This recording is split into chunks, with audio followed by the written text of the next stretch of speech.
Hello बच्चों, नमस्कार। क्या हाल चाल, कैसे आप सब? आई होप स्वस्थ होंगे, मस्त होंगे, फिट और फाइन होंगे। स्वागत है आप सबका हमारे इस बैच यकीन नीट हिंदी 3.0 में। बच्चों, आज पहला सेशन है, तो अपन इसको सेशन को स्टार्ट करने जा रहे हैं। और नीट के पहले तक, है ना, सिलेबस कंपाइलेशन तक हमें साथ में रहना है। फिर समय रहेगा, अपन रिवाइज भी करेंगे, रिवीजन भी करेंगे, इसी बैच में करेंगे। यूट्यूब पे क्या होता है क्या नहीं होता है, इरिस्पेक्टिव ऑफ द फैक्ट, हमें क्या करना होगा, अपने बैच के अंदर भी रिवीजन करना होगा। ठीक है। थोड़ा लेट हैं आप लोग, तो इसलिए सिंसियरिटी की उम्मीद आपसे ज़्यादा की जाती है कि आप लोग जो है छोटी छोटी चीज़ों में परेशान नहीं होंगे और ना ही अपने टीचर को परेशान करेंगे। कोई प्रॉब्लम है, जेन्युइन प्रॉब्लम है, आप डाउट पूछिए। ठीक है। वैसे भी रिकॉर्डेड बैच है, तो कंटेंट थोड़ा ज़्यादा चलेगा, कोई दिक्कत की बात नहीं। पहला लेक्चर है आज, तो मैं थोड़ा सा कम पढ़ाऊंगा। ठीक है ना। बाकी आने वाले जो लेक्चर होंगे कंपेरेटिवली, है ना, वो 1 घंटा 40 मिनट, 1 घंटा 45 मिनट, 1 घंटा 50 मिनट, इस तरीके की लेंथ के होंगे। आज पहला लेक्चर है। इस पहले लेक्चर के बाद जो भी समस्याएं आपको आए, मेरी स्पीड ज़्यादा है, मैं अच्छा लिखता नहीं हूँ, मेरी राइटिंग ठीक नहीं है, जो भी आपको लगता है आप मुझे ज़रूर बताइएगा, है ना। मेरा समझाने का तरीका ठीक नहीं है, जो भी चीज़ें आपको लगती हैं। क्योंकि जैसे कहते हैं ना, कोई चीज़ मुझे बहुत टेस्टी लग रही है खाने में, तो ज़रूरी नहीं है कि किसी दूसरे इंसान को भी लगे। क्योंकि हमारे जो टेस्ट बड है, उन्होंने अलग अलग टाइप का जो टेस्ट है वो एक्वायर कर रखा है। तो अभी तक जैसे मैं जिन बैचेज में करता आया हूँ, सब कुछ बहुत, है ना, अच्छा चल रहा है ईश्वर की कृपा से। अगर किसी तरीके की संभावना होगी, गुंजाइश होगी परिवर्तन की, तो जरूर किया जाएगा। एक पॉजिटिव चेंज हमेशा जरूरी होता है समाज के आगे बढ़ने के लिए। ठीक है। प्लानर के हिसाब से ही चलेंगे। पहला चैप्टर जो आपको बताया गया है, जो आपके प्लानर में होगा, कोशिका जीवन की इकाई, cell the unit of life, है ना, cell the unit of life, कोशिका जीवन की इकाई। दोस्तों, ये जो चैप्टर है ये अपन शुरू करने जा रहे हैं। और अगर आप नीट के पॉइंट ऑफ व्यू से देखो, है ना, अगर आप नीट के पॉइंट ऑफ व्यू से देखो, तो ऑन एन एवरेज 4 क्वेश्चन के आसपास का हिसाब किताब इस चैप्टर का होता है। यानी चैप्टर इंपॉर्टेंट है, बहुत बेसिक चैप्टर है। चैप्टर का नाम ही है कोशिका जीवन की इकाई।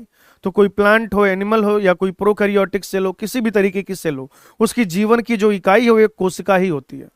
अगर कोशिका नहीं है तो संरचना नहीं बन पाएगी, कार्य नहीं हो पाएगा।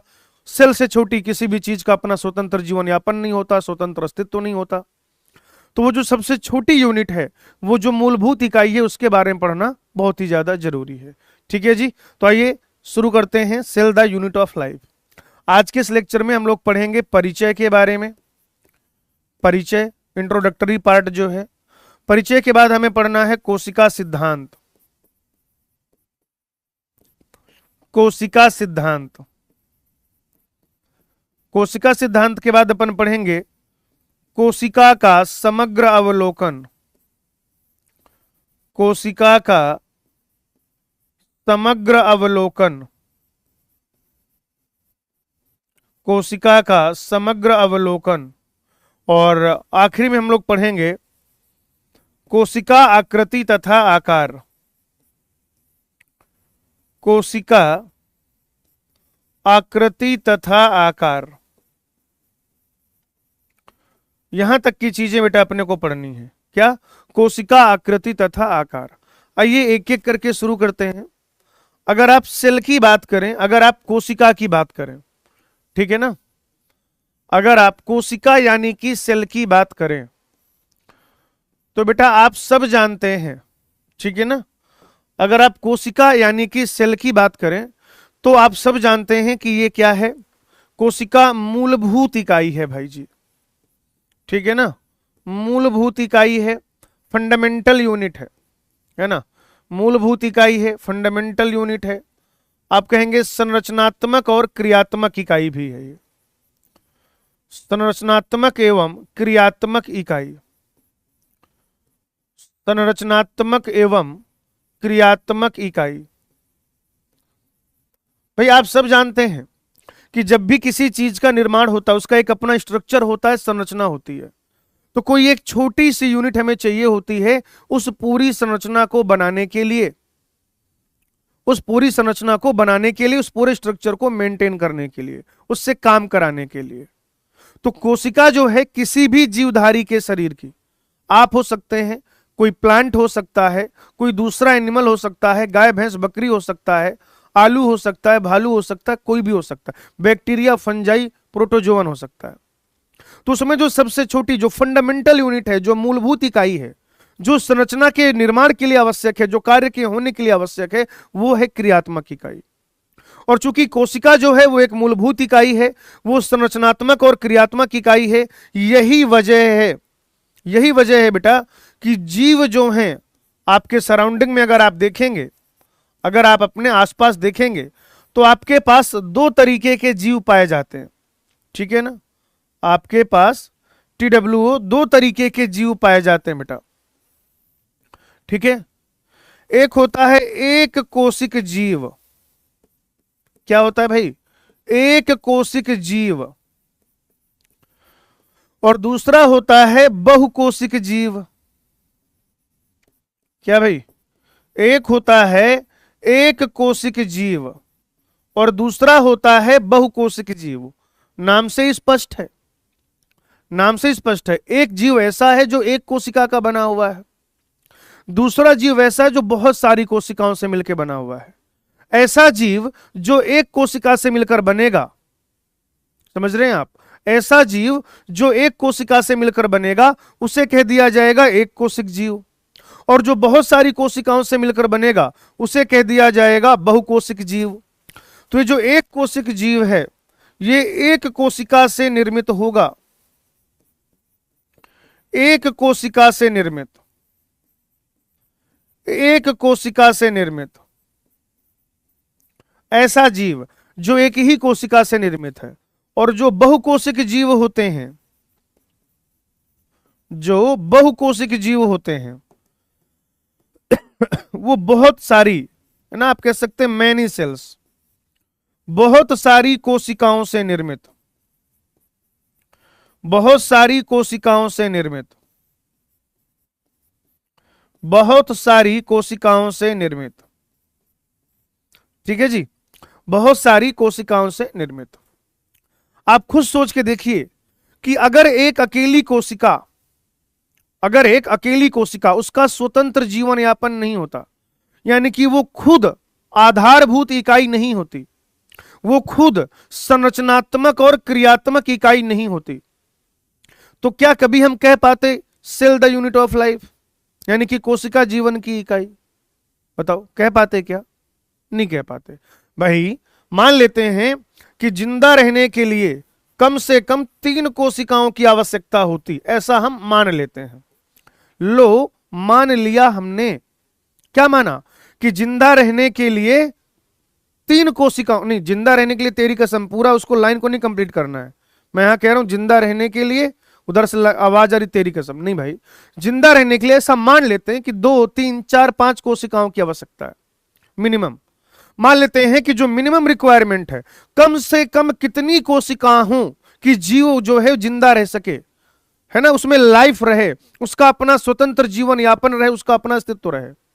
तो ऐसा मान लेते हैं कि 3 कोशिकाओं की आवश्यकता है। आप जानते हैं बेटा कि कोशिकाओं के समूह को ऊतक कहा जाता है।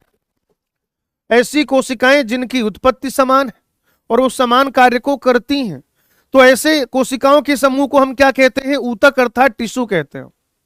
क्या कहते हैं बेटा? ऊतक अर्थात टिश्यू कहते हैं। तो अगर ऐसा होता कि जिंदा रहने के लिए 3 कोशिकाओं की आवश्यकता होती, तो क्या हम कभी कह पाते कोशिका जीवन की इकाई होती है? नहीं कह पाते। फिर हम क्या कहते? फिर हम कहते कि tissue is the unit of life, tissue is the unit of life, ऊतक जीवन की इकाई। और फिर अगर ऐसा होता कि ऊतक जीवन की इकाई होता, तो जो किंगडम मोनेरा है और जो किंगडम प्रोटिस्टा है उसका तो कोई अस्तित्व भी नहीं होता, क्योंकि जो किंगडम मोनेरा के जो जीव हैं, मोनेरा जगत के जो भी जीव हैं, वो सबके सब एक कोशिका के बने हुए हैं, एक कोशिकीय हैं, वो यूनिसेलुलर हैं। ठीक उसी प्रकार से किंगडम प्रोटिस्टा के जो जीव हैं वो भी सारे के सारे कैसे हैं? एक कोशिकीय हैं, एक कोशिका के बने हुए हैं, राइट। तो हम जानते हैं कि हमारे वातावरण में, हमारे आसपास एक कोशिकीय जीव पाए जाते हैं। और बेटा अगर हमारे पास एक कोशिकीय जीव पाए जाते हैं, इसका क्या मतलब हुआ? अगर हमारे आसपास एक कोशिकीय जीव पाए जाते हैं, इसका क्या मतलब हुआ? कि एक अकेली कोशिका से बना हुआ जो जीव है वो अपना स्वतंत्र जीवन यापन क्या करेगा, उसको जिंदा रख पाएगा, उसका जो स्वतंत्र जीवन यापन है वो बना रहेगा। ठीक है ना, उसका जो स्वतंत्र जीवन यापन है वो बना रहेगा। ऑल राइट, तो ये चीज अपने को ध्यान में रखनी है। अच्छा, ये जो एक कोशिक जीव हैं इनका अपना स्वतंत्र जीवन है, स्वतंत्र अस्तित्व है, स्वतंत्र अस्तित्व कह लीजिए, स्वतंत्र जीवन कह लीजिए, यानी कि आप चाहें तो लाइफ कह लें इसे। लाइफ, इनकी अपनी क्या है, लाइफ है। और ये जीवित रहने के लिए सारे आवश्यक कार्य कर लेते हैं। जीवित रहने के लिए, जीवित रहने के लिए सारे आवश्यक कार्य कर लेते हैं। जीवित रहने के लिए सारे आवश्यक कार्य कर लेते हैं। भाई जिंदा रहने के लिए जो भी जरूरी काम है उस जरूरी काम में कोचिंग जाना और पढ़ना नहीं है। जिंदा रहने के लिए जो जरूरी काम है वो क्या है, चलना फिरना हो सकता है, प्रजनन करना बहुत जरूरी है भाई। प्रजनन नहीं होगा तो आगे पीढ़ी कैसे चल पाएगी, स्पीशीज गायब हो जाएगी अगर प्रजनन नहीं होगा। पोषण, न्यूट्रिशन वो बहुत जरूरी है ना, न्यूट्रिशन लेना वो बहुत जरूरी है भाई। कोई भी जीव हो उसके जीवन में दो काम बहुत जरूरी हैं, एक क्या, खाया पिया पचाया, और दूसरा हम दो हमारे दो। भाई जब वो न्यूट्रिशन लेगा, जब वो पोषण लेगा तो उसमें जीव द्रव्य का निर्माण होगा और साथ ही साथ एटीपी के लिए आपको क्या है, रॉ मटेरियल मिल जाएगा, यानी कि ऊर्जा का निर्माण होगा। और जब जीव द्रव्य का निर्माण होगा, कोशिका बढ़ेगी, डिवाइड होगी, जीवधारी का शरीर बढ़ेगा, मेच्योरिटी आ जाएगी, तो फिर वो प्रजनन कर पाएगा। क्या कर पाएगा, प्रजनन कर पाएगा। तो पोषण, प्रजनन, उत्सर्जन, गमन, ये सब क्या है, मूलभूत आवश्यकताएं हैं जो जीवित रहने के लिए आवश्यक है। एक अकेली कोशिका वो सारे कार्य कर पाती है, तभी तो उसका स्वतंत्र अस्तित्व है, और तभी तो एक कोशिकीय जीव पाए जाते हैं। भाई अगर आप जगत मोनेरा की बात करें, किंगडम मोनेरा की बात करें, पूरा का पूरा जगत मोनेरा, पूरा किंगडम भाई साहब, पूरा किंगडम, ये कोई एक जीव नहीं है, पूरा किंगडम है। और जगत प्रोटिस्टा, जगत प्रोटिस्टा, जगत मोनेरा और जगत प्रोटिस्टा क्या है भाई साहब, बताइए जरा इसमें। जगत मोनेरा और जगत प्रोटिस्टा क्या है, सारे के सारे जीव एक कोशिकीय हैं। सारे के सारे जीव कैसे हैं बेटा, एक कोशिकीय हैं। तो कैसे संभव है ये, क्योंकि ये जिंदा रहने के लिए जो भी आवश्यक कार्य है उसको कर पाते हैं, तभी इनका, इनके अंदर लाइफ है, स्वतंत्र अस्तित्व है, स्वतंत्र जीवन यापन है इनका। कोशिका से छोटी कोई भी चीज, सेल से छोटी कोई भी चीज, उसका कोई स्वतंत्र अस्तित्व नहीं होता, उसका अपना स्वतंत्र जीवन यापन नहीं होता, याद रखिएगा, उसका अपना स्वतंत्र जीवन यापन नहीं होता सेल से छोटी किसी भी चीज का।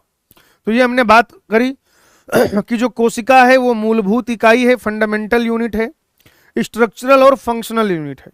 इसमें जो जीव हैं, एक कोशिकीय जीव एक कोशिका से निर्मित होंगे, बहुकोशिक जीव बहुत सारी कोशिकाओं से निर्मित होंगे, फंजाई, प्लांटी, एनिमलिया। अगर आप कोशिका की बात करें तो सर्वप्रथम जो कोशिका देखने का कार्य किया, ठीक है, ईयर इंपॉर्टेंट नहीं है क्योंकि एनसीईआरटी में नहीं दिया है, 1665 आप याद रख सकते हैं। रॉबर्ट हुक साहब, इन्होंने सर्वप्रथम एक मृत कोशिका देखी।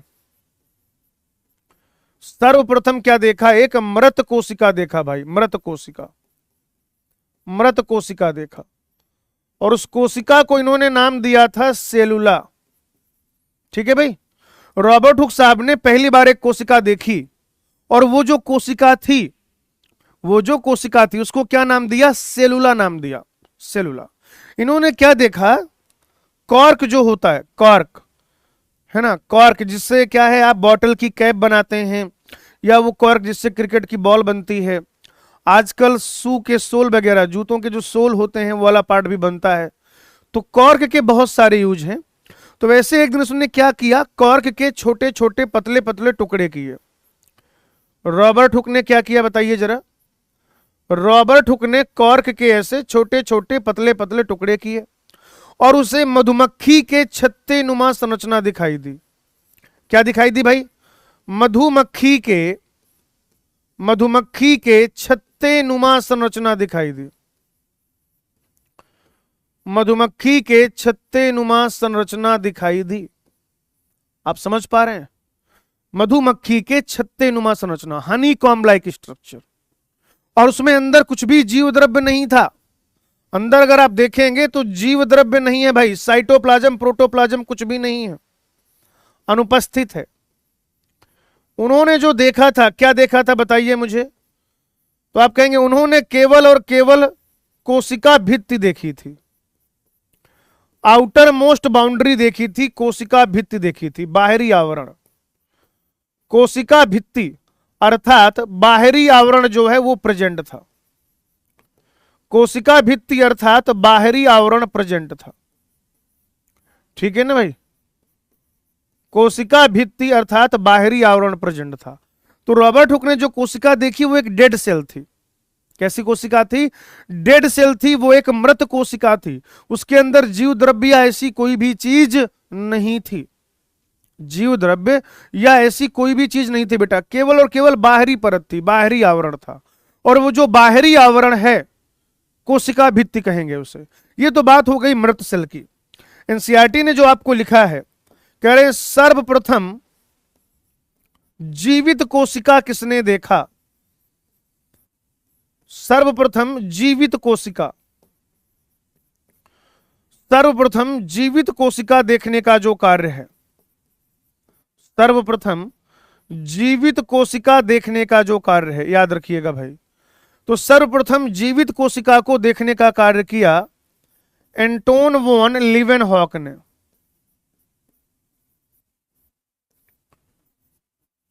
Anton van Leeuwenhoek. ठीक है भाई? सर्वप्रथम जीवित कोशिका देखने का काम किया एंटोन वॉन लीवेनहॉक ने। और बाद में केंद्रक की जो खोज है वो किसने की थी? रॉबर्ट ब्राउन ने की थी। अपन केंद्रक को बहुत डिटेल में पढ़ेंगे इस चैप्टर के आखिरी पार्ट में।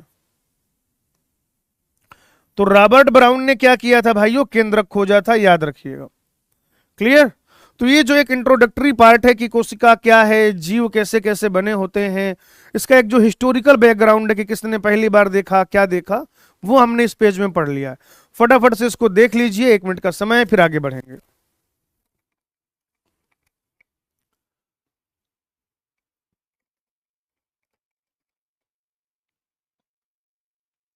चलिए भाई, समझो इस चीज को, आगे आ जाओ बेटा। अब अपने को बात करनी है कोशिका सिद्धांत की। ठीक है ना? किसकी बात करनी बताओ जरा। तो अब अपने को बात करनी है कोशिका सिद्धांत की। कोशिका सिद्धांत अर्थात सेल थ्योरी। कोशिका सिद्धांत अर्थात सेल थ्योरी की बात करने अपन जा रहे हैं भाई।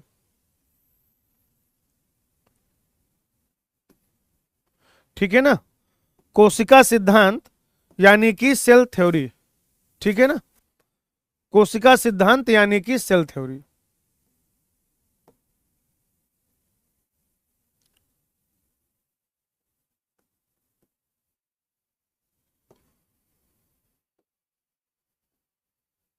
चलिए, सेल थ्योरी का प्रतिपादन कैसे हुआ, किसने किया, एक एक करके सारी बातें जानेंगे। पहला वैज्ञानिक जो एनसीईआरटी ने आपको पढ़ाया है उनका नाम बता दीजिए मुझे। मैथियस स्लाइडेन, पहला वैज्ञानिक जो आपको पढ़ना है। एनसीईआरटी ने क्या नाम बताया उनका? Matthias Schleiden.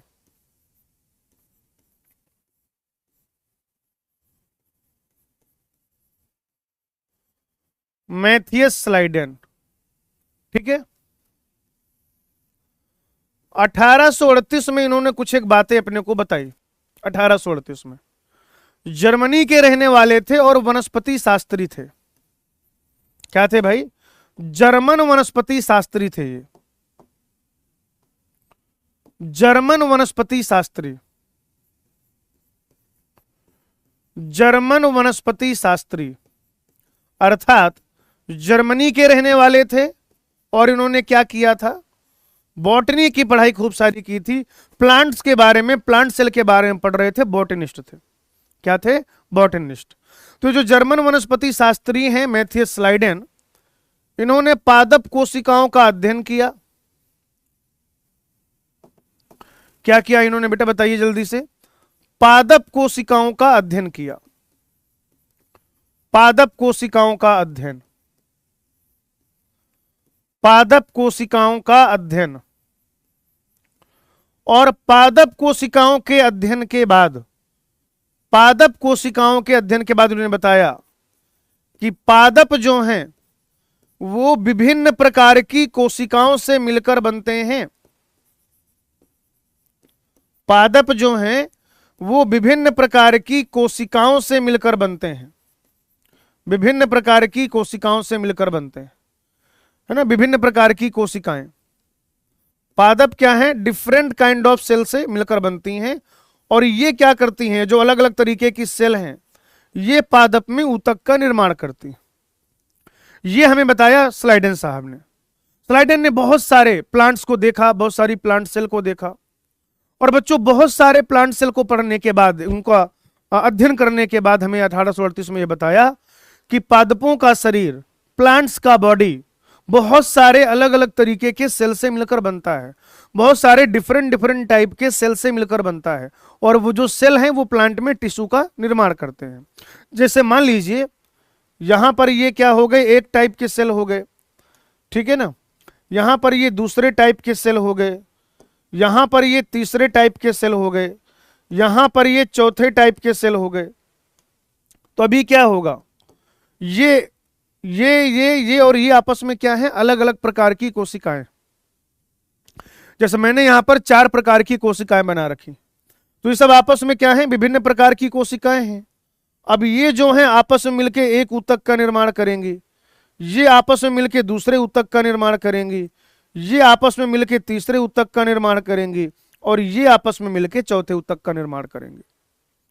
तो ये सब क्या है, बहुत सारी अलग अलग प्रकार की कोशिकाएं हैं जो ऊतक भी बनाती हैं और फिर क्या करती हैं बताइए जरा, प्लांट्स में, ठीक है ना, प्लांट्स में जो उनका शरीर है उसका निर्माण करती हैं, प्लांट बॉडी का फॉर्मेशन करती हैं।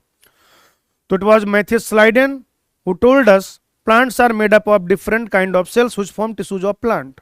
मैथियस स्लाइडेन ने 1838 में हमें बताया, जर्मनी के रहने वाले थे, ये बॉटनिस्ट थे, वनस्पति शास्त्री थे। इनका कहना था, जब इन्होंने बहुत सारी पादप कोशिकाओं का अध्ययन किया, बहुत सारे पादपों का अध्ययन किया, तो इनका यह कहना था कि पादप जो है वो, प्लांट जो है विभिन्न प्रकार की कोशिकाओं से मिलकर बनता है, और ये जो विभिन्न प्रकार की कोशिकाएं हैं ये प्लांट में टिश्यू का फॉर्मेशन करती हैं। किसका फॉर्मेशन करती हैं? टिश्यू का फॉर्मेशन करती हैं। लगभग उसी समय एक और वैज्ञानिक हुए, है ना, और वो भी जोर शोर से ऐसे ही किसी काम में लगे हुए थे। उनका नाम है थियोडोर स्वान। क्या नाम है भाई? थियोडोर स्वान, ठीक है। ईयर याद रखिएगा 1839, यहां पर 1838, यहां पर 1839। थियोडोर स्वान। बच्चों, जो थियोडोर स्वान हैं, थियोडोर स्वान जो हैं वो ब्रिटिश प्राणी शास्त्री थे। क्या थे भाई? ब्रिटिश प्राणी शास्त्री, अर्थात ब्रिटेन के रहने वाले थे और जूलॉजिस्ट थे। क्या बेटा? ब्रिटेन के रहने वाले थे और जूलॉजिस्ट थे, ब्रिटिश जूलॉजिस्ट। स्वान की स्लाइडेन की बातें चल ही रही थी, उसी समय स्वान ने अपनी भी बात रखी। अच्छा, स्वान ने क्या किया था, जंतु कोशिका के साथ साथ पादप कोशिका का भी अध्ययन किया था। जंतु कोशिका व पादप कोशिका का अध्ययन, जंतु कोशिका व पादप कोशिका का अध्ययन। इन्होंने जंतु कोशिका की पढ़ाई की थी और जंतु कोशिका के साथ साथ पादप कोशिका की भी पढ़ाई की थी। ये जो जूलॉजिस्ट हैं भाई साहब, क्या नाम है इनका? थियोडोर स्वान। इन्होंने, ये भले ही जूलॉजिस्ट हैं, लेकिन इन्होंने केवल और केवल एनिमल सेल की पढ़ाई नहीं की थी, इन्होंने एनिमल सेल के साथ साथ प्लांट सेल की भी स्टडी की थी। बहुत सारे एनिमल सेल और बहुत सारे प्लांट सेल को पढ़ने के बाद इन्होंने 3 बातें बताई अपने को। मुख्यतः कितनी बातें बताई बेटा? 3 बातें। बात नंबर 1, क्या बात बताई इन्होंने? कि जंतु कोशिका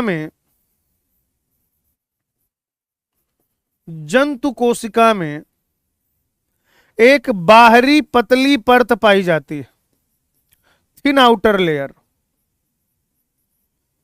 जंतु कोशिका में एक बाहरी पतली परत पाई जाती है, जो आउटर बाउंड्री है वो थिन लेयर है। अभी आपको समझ में आएगा कि ये बात उन्होंने क्यों बताई, ये भी आपको अगले पॉइंट के बाद समझ में आएगा। ठीक है ना? कि जंतु कोशिका में एक पतली और बाहरी परत पाई जाती है, और ये जो पतली बाहरी परत है, अब उसको अपन क्या कहते हैं? प्लाज्मा मेम्ब्रेन या फिर जीव द्रव्य झिल्ली कहते हैं। याद रखिएगा साथियों, एनिमल सेल में वो जो आउटर मोस्ट लेयर थी, वो जो थिन आउटर लेयर थी, उस थिन आउटर लेयर को स्वान साहब ने क्या कहा था? उन्होंने सिर्फ इतना बताया कि बाहर की एक परत है, और वो जो परत है उसको आज हम क्या कहते हैं? प्लाज्मा मेम्ब्रेन कहते हैं या फिर जीव द्रव्य झिल्ली कहते हैं। क्या कहते हैं बेटा? जीव द्रव्य झिल्ली कहते हैं उसे हम। दूसरा पॉइंट इन्होंने क्या बताया? कि पादप कोशिका का एक विशिष्ट लक्षण है, पादप कोशिका का लक्षण है ये कि उसमें कोशिका भित्ति उपस्थित होगी। भाई अगर प्लांट सेल नहीं पढ़ते तो ये वाली बात कैसे बता पाते? पादप कोशिका में कोशिका भित्ति उपस्थित है, और ये पादप कोशिका क्या है? एक विशिष्ट लक्षण है, ये एक स्पेशल फीचर है, ये एक यूनिक फीचर है, ये खास बात है, विशेष बात है प्लांट सेल की। क्या? कि उनमें सेल वॉल पाया जा रहा है, उनमें कोशिका भित्ति पाई जा रही है। मेरे काबिल साथियों, मैं आपको बता दूं, जब स्वान ने ये बात कही थी तब तो सही था ये मामला, जब स्वान ने ये बताया, क्योंकि उस समय हम 2 किंगडम क्लासिफिकेशन पढ़ रहे थे। उस समय हम क्या पढ़ रहे थे बेटा? 2 किंगडम क्लासिफिकेशन, बस। तो प्लांट और एनिमल ही था। तो स्वान ने यह कह दिया कि presence of cell wall is the unique character of plant cell. कोशिका भित्ति का पाया जाना पादप कोशिका का एक विशिष्ट लक्षण है। लेकिन आज की डेट में अगर आप देखें, आज के समय में अगर आप देखें, तो आज की तारीख में बैक्टीरिया में सेल वॉल, यानी कि किंगडम मोनेरा में सेल वॉल है। कुछ एक अपवाद हो सकते हैं, वो अलग बात। किंगडम प्रोटिस्टा के भी कुछ सदस्यों में क्या है? सेल वॉल है। फंजाई में भी सेल वॉल है, और प्लांटी यानी जो वनस्पति जगत है, पादप कोशिका है, उसमें भी सेल वॉल है। यानी जो हम 5 किंगडम पढ़ते हैं, 5 में से 4 किंगडम ऐसे हैं बेटा, याद रखिएगा। 5 में से 4 किंगडम ऐसे हैं, 5 में से 4 किंगडम ऐसे हैं जहां पर आज सेल वॉल पाया जाता है। और तीसरा पॉइंट उन्होंने बताया था, तीसरी बात जो उन्होंने बताई थी, ये कह रहे थे कि प्राणियों और पादपों का शरीर, प्राणियों व पादपों का शरीर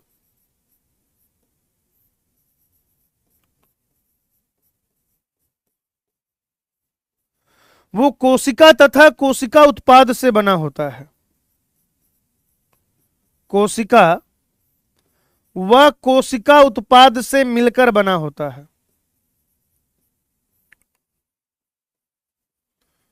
कोशिका व कोशिका उत्पाद, और ये जो शब्द है ना कोशिका उत्पाद, ये लाइन एक्सप्लेन करता हूं मैं, उससे पहले एक बात समझिएगा। कोशिका व कोशिका उत्पाद, बेसिकली कोशिका उत्पाद का मतलब हो जाएगा ऊतक। अरे भाई साहब, कोशिकाएं मिलकर क्या बनाती हैं? कोशिकाएं मिलकर किस चीज का निर्माण करती हैं, बताइए मुझे आप। तो आप कहेंगे सर कोशिकाएं मिलकर ऊतक का निर्माण करती हैं, तो वही तो लिखा है कि जो कोशिका उत्पाद है वो ऊतक हो जाएगा। यानी कि स्वान क्या कह रहे थे कि प्राणियों और पादपों का शरीर, अर्थात जंतु और वनस्पतियों का शरीर, यानी कि प्लांट और एनिमल का शरीर, कोशिका और कोशिका उत्पाद यानी कि कोशिका और ऊतक से मिलकर बना होता है। किससे मिलकर बना होता है? कोशिका और ऊतक से मिलकर बना होता है। और ये जो है ना, ये प्राणियों और पादपों का शरीर, ये वाला जो पॉइंट है, इसको कहते हैं स्वान की परिकल्पना। स्वान की परिकल्पना, यही है बेसिकली। अगर आप देखें तो ये कोशिका सिद्धांत की परिकल्पना है। ये जो स्टेटमेंट है, ये जो स्टेटमेंट है, यही है स्वान की परिकल्पना। यही है एक तरीके से सेल थ्योरी का हाइपोथेसिस। हालांकि स्वान जो है वो अकेले को खुद को क्रेडिट नहीं देते हैं, वो स्लाइडेन को भी शामिल करते हैं, क्योंकि स्लाइडेन ने अकेले प्लांट के लिए, खाली और खाली प्लांट के लिए 1838 में लगभग वही बात बताई कि जो प्लांट का शरीर है, जो पादपों का शरीर है, वो विभिन्न प्रकार की कोशिकाएं और ऊतक से मिलकर बनता है। इन्होंने क्या बताया कि जंतु और पादपों का जो शरीर है, प्लांट और एनिमल का जो शरीर है, वो कोशिका और कोशिका उत्पाद अर्थात ऊतक से मिलकर बनता है। तो इसके लिए प्लांट सेल पढ़ा होगा, तभी तो प्लांट के बारे में बता पाए। इन्होंने ये भी बताया कि पादप कोशिका में जो बाहरी परत है वो सेल वॉल है। तो प्लांट कोशिका, पादप सेल पढ़ के ही तो बता पाएंगे ये। और एनिमल सेल पढ़ा तो क्या बताया कि जंतु कोशिका में, एनिमल सेल में एक बाहरी पतली परत पाई जाती है, और आज हम उसे क्या कहते हैं, जीव द्रव्य झिल्ली कहते हैं। तो ये सारी बातें इन्होंने बताई। इनकी कमी क्या थी? लोगों ने कहा कि ठीक है भाई स्लाइडेन और स्वान, अपने को तुम्हारी बात समझ में आ गई, इनका डिमेरिट क्या था? लोगों ने बहुत तारीफ की, नहीं नहीं भाई बहुत बढ़िया बात बता रहे हो, बहुत बढ़िया बात बता रहे हो मित्रों, ठीक है। बस अब ये बताओ कि नई कोशिका का निर्माण कैसे होता है, नई कोशिका का निर्माण कैसे होता है। और जब लोगों ने उनसे ये सवाल पूछा तो ये भौचक्के रह गए। इस बात का इनके पास कोई जवाब नहीं था। इनने कहा नो कमेंट। तो ये इनकी सबसे बड़ी कमी थी, ये इनका सबसे बड़ा डिमेरिट था।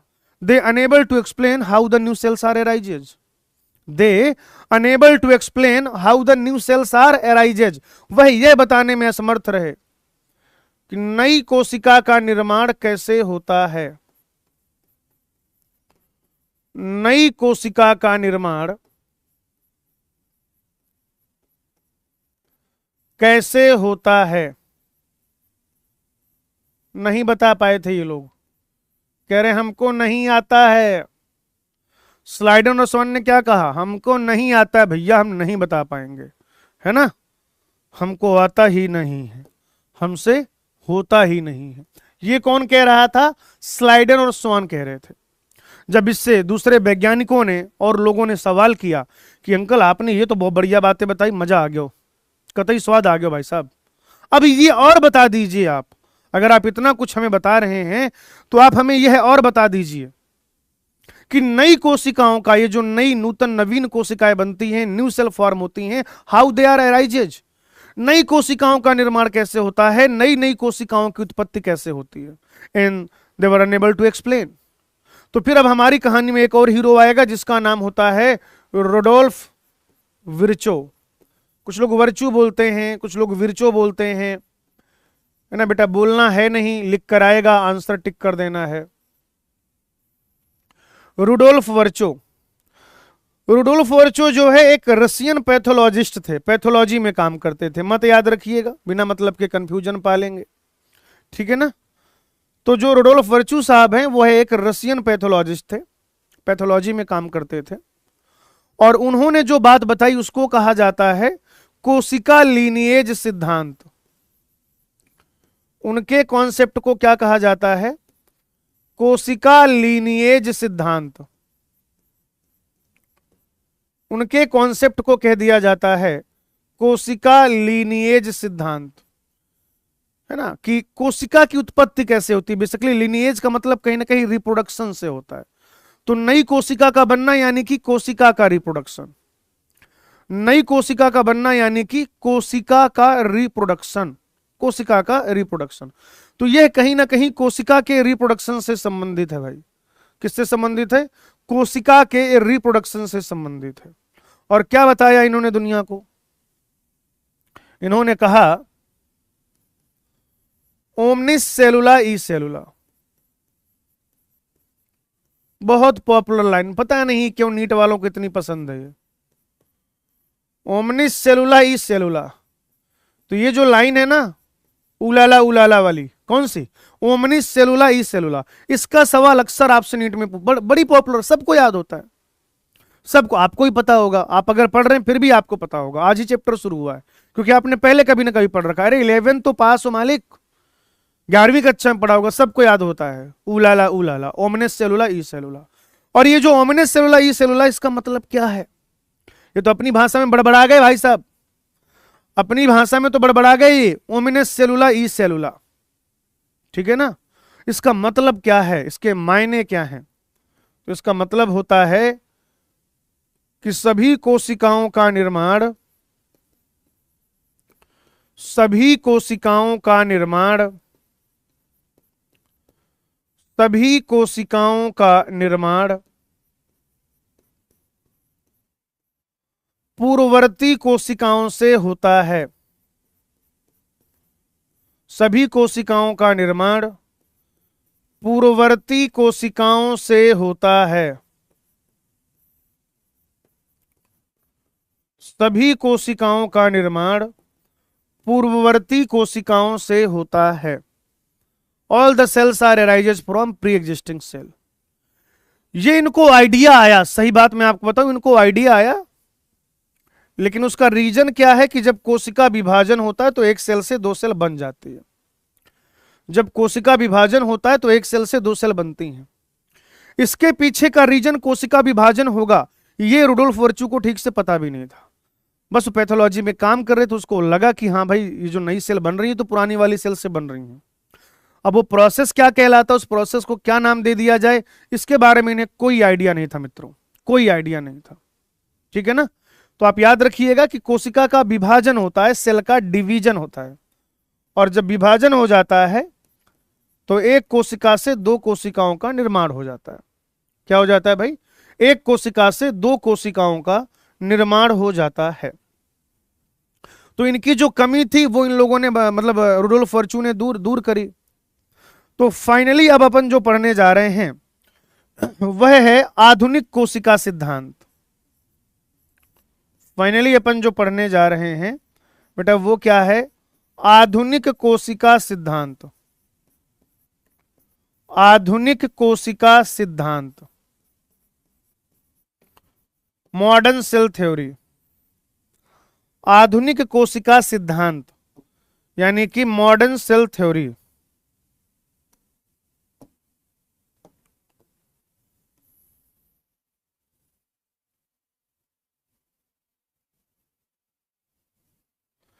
ठीक है मित्रों, अब अपन क्या पढ़ने जा रहे हैं? आधुनिक कोशिका सिद्धांत।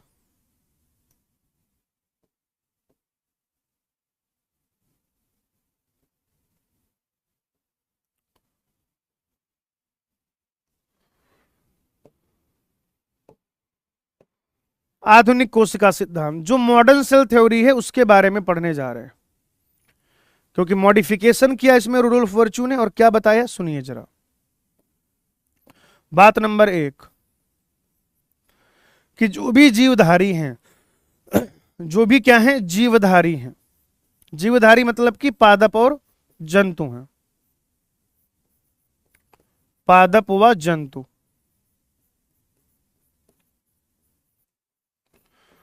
उनका शरीर किससे मिलकर बना हुआ है? तो आप कहेंगे कोशिका व कोशिका उत्पाद।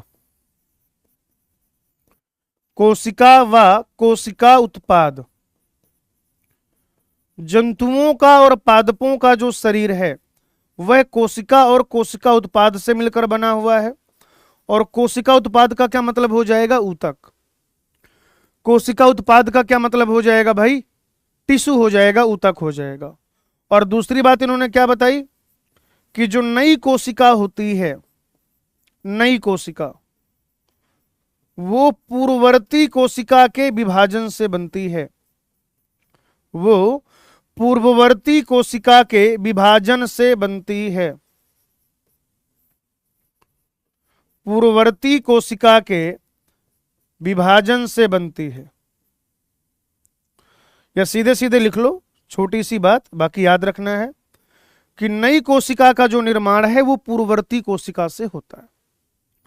नई कोशिका का निर्माण किससे होता है? पूर्ववर्ती कोशिका से होता है। ठीक है? तो ये हमारा कोशिका सिद्धांत, इसमें हमने पहले पढ़ा मैथियस स्लाइडन के बारे में, फिर हमने पढ़ा थियोडोर स्वान के बारे में, फिर हमने कमी पढ़ी, यहां पर जो है ना, कमी के बारे में हमने देख लिया। तो वो कमी दूर किसने की? रुडोल्फ विर्चो ने की। कब करी? 1855 में। क्या कहा? ओमनेस सेलुला ई सेलुला। इसका मतलब क्या होता है कि जितनी भी कोशिकाएं हैं वो पूर्ववर्ती कोशिकाओं से बनती हैं। इस कॉन्सेप्ट को क्या कहेंगे? कोशिका लीनिएज सिद्धांत। तो स्लाइडन और स्वान की जो कमी थी, अगर उस कमी को दूर किया जाए, ठीक है ना, और जो सुधार हुआ है उसको जोड़ दिया जाए, तो फिर वो बन जाता है मॉडर्न सेल थ्योरी, आधुनिक कोशिका सिद्धांत। और आधुनिक कोशिका सिद्धांत में आपको 2 पॉइंट्स याद रखने हैं। एक तो ये कि जीवधारी कोई भी लिविंग बीइंग है, ठीक है ना। जीवधारी, जीवधारी का मतलब कोई भी लिविंग बीइंग हो सकता है, ठीक है ना। Plant, animal, bacteria, fungi, moneran, protist, कोई भी। जंतु का मतलब होता है एनिमल। जीव जंतु, जीव में सारे आते हैं, जंतु में केवल एनिमल आता है। जीव मतलब जिसमें जीवन है, जंतु मतलब एनिमल, ठीक है, याद रखिएगा। और नई कोशिका का जो निर्माण है वो पूर्ववर्ती कोशिका से होता है। ऐसा किसने बताया था हमें? बता दीजिए जरा। तो ये हमें रुडोल्फ विर्चो ने बताया था। एक बार फटाफट से देखिए, आगे बढ़ेंगे।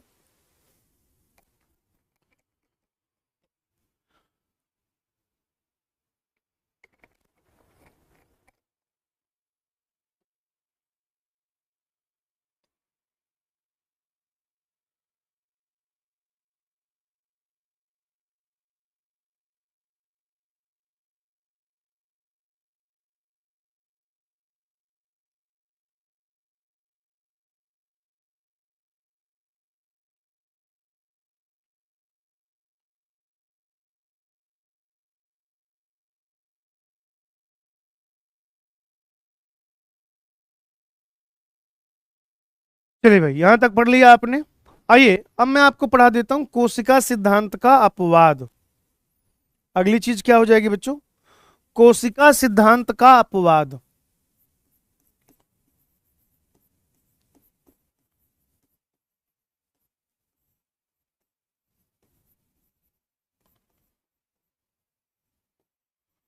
कोशिका सिद्धांत का अपवाद।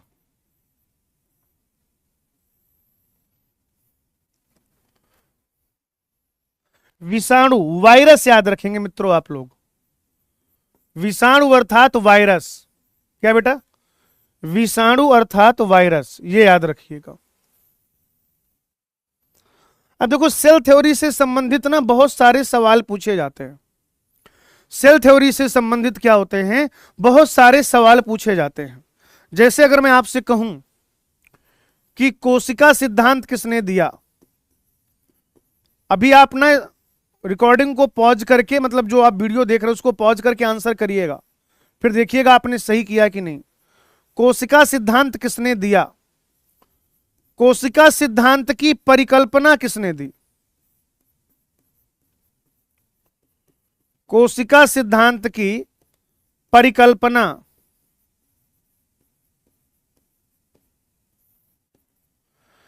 कोशिका लीनिएज सिद्धांत किसने दिया? इसके नीट में पूछे जाने के, जो तीसरा वाला सवाल है, इसके नीट में पूछे जाने के चांसेज है कम। कोशिका लीनिएज सिद्धांत, ठीक है ना, कोशिका लीनिएज सिद्धांत।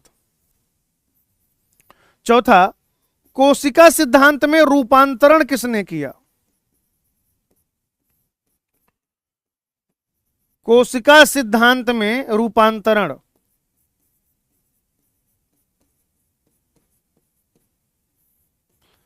ऐसे अगर आपसे पूछ लिया जाए कि आधुनिक कोशिका सिद्धांत में किसका किसका नाम रखें,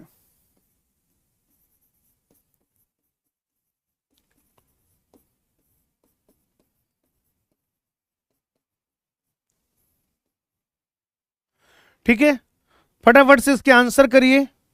कोशिका सिद्धांत किसने दिया? कोशिका सिद्धांत की परिकल्पना किसने दी? कोशिका लीनियज सिद्धांत किसने दिया? कोशिका सिद्धांत में रूपांतरण किसने किया? और आधुनिक कोशिका सिद्धांत में किन किन वैज्ञानिकों का नाम लिया जाएगा? फटाफट से आंसर करना है आपको। बच्चों शुरू हो जाओ, फटाफट से आपको आंसर करना है।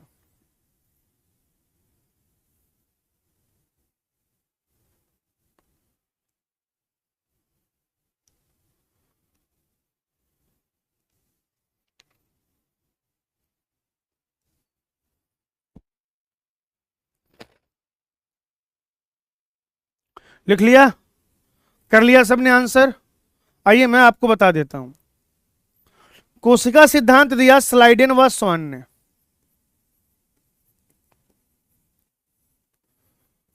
कोशिका सिद्धांत किसने दिया? स्लाइडेन तथा स्वान। कोशिका सिद्धांत की परिकल्पना किसने दी? वो स्वान ने दी थी। ये देखो बताया था ना मैंने, स्वान की परिकल्पना। तो कोशिका सिद्धांत की परिकल्पना किसने दी? स्वान ने।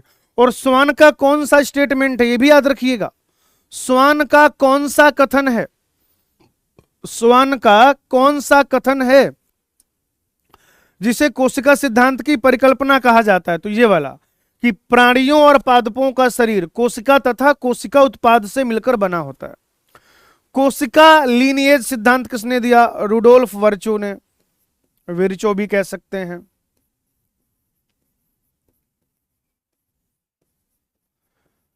कोशिका सिद्धांत में रूपांतरण बदलाव किसने किया? वही ओमिनस सेलुला ई सेलुला कहने वाला रुडोल्फ विर्चो।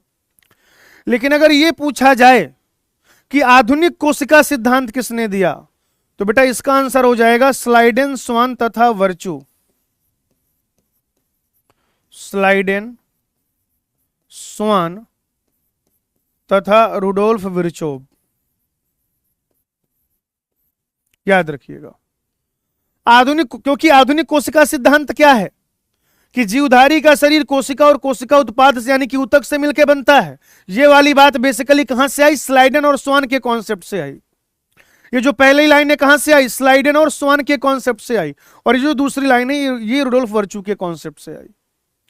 तो इन तीनों का नाम आएगा। हाँ, ये अलग बात है कि अगर आपको कभी एक आंसर करना पड़े, मान लीजिए कभी ऐसा आ जाए कि स्लाइडेन, स्वान तथा वर्चू में से कोई एक आंसर टिक करना पड़े, तो फिर आप आंसर कर सकते हैं वर्चू। क्यों? क्योंकि रूपांतरण का जो काम है वो उसने किया था। रूपांतरण का काम किसने किया था? वर्चू ने किया था। अरे ऐसे समझो, तुम्हारे पापा ने एक घर बनाया। तुम्हारे पापा ने क्या किया? कोई घर बनाया, ठीक है ना। उस घर में उन्होंने क्या किया? मान लेते हैं कि टाइल्स बढ़िया नहीं लगवाए थे और गेट बढ़िया नहीं लगवाया था। तो जब तुमने पैसे कमाना शुरू किया तो तुमने पुराने वाले टाइल्स या पत्थर उखड़ा के बढ़िया इटालियन मार्बल टाइल्स लगवा दिए और शानदार गेट लगा दिया। तो अब जो घर बना है, अब जो घर बना है उसमें तुम्हारे पापा जी का भी कंट्रीब्यूशन है और तुमने जो चेंज करा है तुम्हारा भी कंट्रीब्यूशन है। सही है। लेकिन मान लो कोई ऐसा पूछा जाए कि आज ये जो घर दिख रहा है उसमें अगर एक आदमी चुनना हो तो फिर तुम, क्योंकि पापा जी घर का एक बेस बना के चले गए तो तुमने उसको बढ़िया कर दिया, एकदम, है ना, चकाचौंध वाला कर दिया। तो सही बात तो ये है कि आधुनिक कोशिका सिद्धांत में आएंगे तीनों नाम। लेकिन अगर कभी ऐसा हो जाए कि तीन में से कोई एक नाम चुनना हो, तब आप स्लाइडेन और स्वान को थोड़ा सा साइड में करेंगे। आपका आंसर होगा रुडोल्फ विर्चो। क्या आंसर हो जाएगा भाई, बताइए जरा। तो आपका आंसर हो जाएगा रुडोल्फ विर्चो। आगे बात समझ? चलो भाई, अब यहीं पर अपने को पढ़ना है कोशिका का समग्र अवलोकन। कोशिका का समग्र अवलोकन।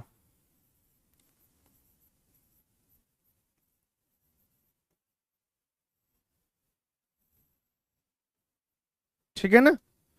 कोशिका का समग्र अवलोकन ये पढ़ने जा रहे हैं आप।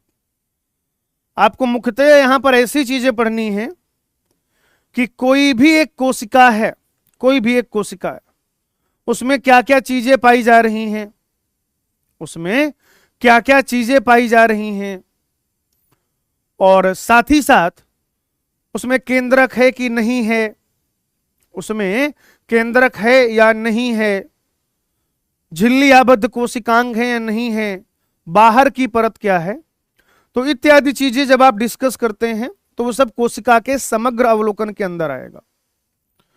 अब जैसे अगर आप बात करें प्याज जो है, प्याज, अनियन, प्याज में यानी कि अनियन में जो मूल शीर्ष विभिज्योतक है, रूट एपिकल मेरिस्टेम, मूल शीर्ष विभिज्योतक, मूल शीर्ष विभिज्योतक, रूट एपिकल मेरिस्टेम, या प्याज की कोई भी कोशिका ले लो आप बेसिकली, ठीक है ना, आप प्याज की कोई भी कोशिका ले लें, मूल शीर्ष बीज तक ले लें या कोई अन्य कोशिका ले लें, कोई चक्कर नहीं है, कॉन्सेप्ट समझिए। तो वहां पर जब आप देखेंगे तो सबसे बाहरी परत क्या होगी?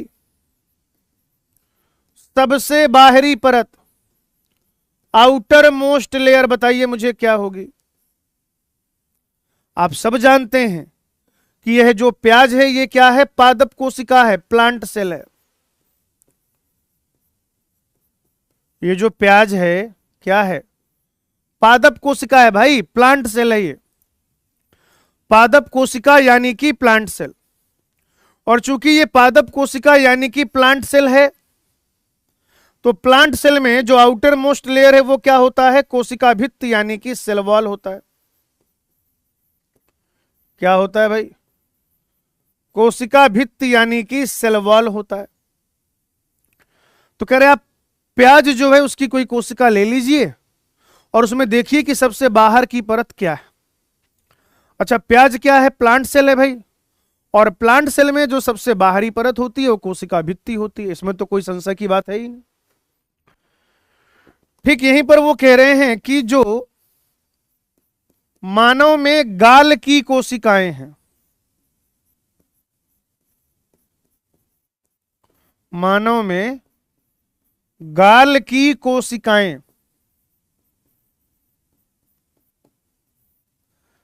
जैसे आप क्या करो, एक चम्मच ले लो, कोई भी चीज ऐसी, ठीक है ना, और उसको बहुत बहुत आराम से, बहुत डीप भी नहीं करना है, बहुत हार्ड भी नहीं करना है, सॉफ्ट के साथ ऐसे करके कर लो। जैसे आइसक्रीम का स्कूप निकालते हैं उतना तेज मत करना भाई, बहुत गंदा छिल जाएगा, दर्द होगा। ऐसे समझो पिघला हुआ घी, उसको आराम से चम्मच से निकालते हैं, तो वैसे ही जो बक्कल स्वेब वगैरह इसको ऐसे क्या करना है, आपको करके निकाल लेना है, तो आपको बहुत सारी कोशिकाएं मिल जाएंगी। और फिर जब आप सूक्ष्मदर्शी की सहायता से देखेंगे तो उसमें जो बाहरी परत है, सबसे आउटर मोस्ट लेयर है, वह क्या होती है बताइएगा जरा मुझे? वो कोशिका झिल्ली, सेल मेम्ब्रेन होती है। तो उसमें जो सबसे बाहरी परत है मेरे भाई, सबसे बाहरी परत, सबसे बाहरी परत, आप सब जानते हैं कि अगर मानव की बात कर रहा है अर्थात जंतु की बात कर रहा है, यानी कि जंतु कोशिका की बात कर रहा है। किसकी बात कर रहा है? जंतु कोशिका। और जंतु कोशिका में जो सबसे बाहर की परत है, बताइए मुझे वो क्या होती है? कोशिका झिल्ली यानी कि सेल मेम्ब्रेन होती है। क्या होती है भाई? कोशिका झिल्ली यानी कि सेल मेम्ब्रेन होती है। मानव में जो गाल की कोशिकाएं हैं वहां पर जो सबसे बाहरी परत है, आउटर मोस्ट लेयर है, क्या हो जाएगी भाई जी बताइए? जंतु कोशिका में कोशिका झिल्ली।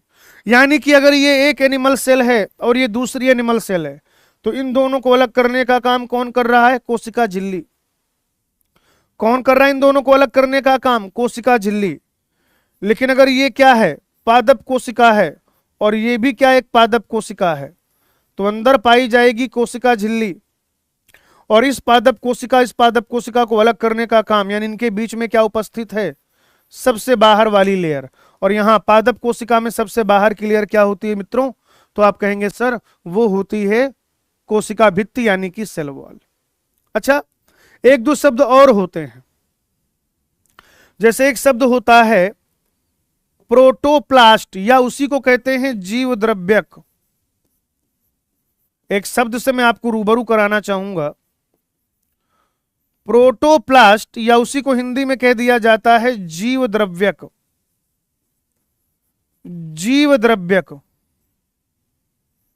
ठीक है ना? प्रोटोप्लास्ट या जीव द्रव्यक क्या होता है? एक पूरी कोशिका है, याद रखिएगा, एक पूरी कोशिका है भाई जी, और उस पूरी कोशिका से आप कोशिका भित्ति को रिमूव कर दीजिए, कोशिका भित्ति को हटा दीजिए। एक पूरी कोशिका है और उस पूरी कोशिका से आप कोशिका भित्ति को हटा दीजिए। एक पूरी कोशिका से आप क्या करिए? कोशिका भित्ति को हटा दीजिए। जैसे आप यहां पर जब देखेंगे तो ये क्या है भाई? ये एक ऐसी कोशिका है जिसमें बाहर क्या पाया जा रहा है, कोशिका भित्ति पाया जा रहा है, और फिर अंदर क्या पाया जा रहा है, कोशिका झिल्ली पाया जा रहा है, कोशिका झिल्ली। अब आप क्या करें, किसी प्रयोग के दौरान, एक मिनट भाई, ये इस तरीके से था कुछ, ये बाहर क्या है, सेल वॉल है, और ये अंदर क्या है, मान लेते हैं ये ऐसे सेल मेम्ब्रेन है, सेल मेम्ब्रेन। अब आपने क्या करना है, इस सेल वॉल को हटा देना है भाई। तो जब आप क्या करेंगे, सेल वॉल को हटा देंगे, तो अब ये जो बचा हुआ स्ट्रक्चर है, अब ये जो बची हुई संरचना है मित्रों, इस बची हुई संरचना को, इस बचे हुए स्ट्रक्चर को कहा जाता है प्रोटोप्लास्ट, यानी कि जीव द्रव्यक। टेक्निकली ये उन्हीं कोशिकाओं पर लागू होगा, टेक्निकली ये जो कॉन्सेप्ट है ये उन्हीं कोशिकाओं पर लागू होगा जहां पर प्राकृतिक तौर पर सेल वॉल पाई जाती है। क्या भाई, जहां पर प्राकृतिक तौर पर सेल वॉल पाई जाती है। जहां पर सेल वॉल नहीं पाई जा रही, जहां पर सेल वॉल नहीं पाई जा रही, उसमें तो ये कॉन्सेप्ट नहीं लगेगा भाई। जब सेल वॉल ही नहीं है तो आप हटाओगे क्या? सही बात है कि नहीं? जब वहां पर सेल वॉल ही नहीं तो आप हटाओगे क्या? तो जो सेल है, एक ऐसी कोशिका जिसमें सेल वॉल है, अब आप उसका सेल वॉल हटा दो, तो वो जो बचा हुआ स्ट्रक्चर है, वो जो बची हुई संरचना है, उसे अपन क्या बोलते हैं? उसे अपन प्रोटोप्लास्ट बोलते हैं, या फिर जीव द्रव्यक बोलते हैं, जीव द्रव्यक। तो कोशिका भित्ति हटा दी है आपने, लेकिन कोशिका झिल्ली अभी भी है। क्या बेटा? कोशिका झिल्ली अभी भी है, अभी भी है कोशिका झिल्ली। तो आप इस चीज को ऐसे कह सकते हैं बेटा, याद से सुनिएगा, आप इस चीज को ऐसे कह सकते हैं कि जो प्रोटोप्लास्ट है, जो जीव द्रव्यक है, उसमें सेल मेम्ब्रेन तो होगा ही होगा, उसमें कोशिका झिल्ली तो होगी ही होगी, है ना? कोशिका झिल्ली होगी भाई उसमें, यह चीज अपने को ध्यान में रखना है। एक और टर्म होता है प्रोटोप्लाज्म, एक और टर्म होता है प्रोटोप्लाज्म। प्रोटोप्लाज्म, ये क्या है? प्रोटोप्लास्ट, और ये क्या है? प्रोटोप्लाज्म।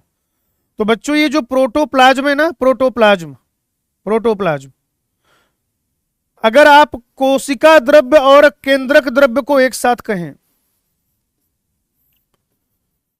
कोशिका द्रव्य तथा केंद्रक द्रव्य,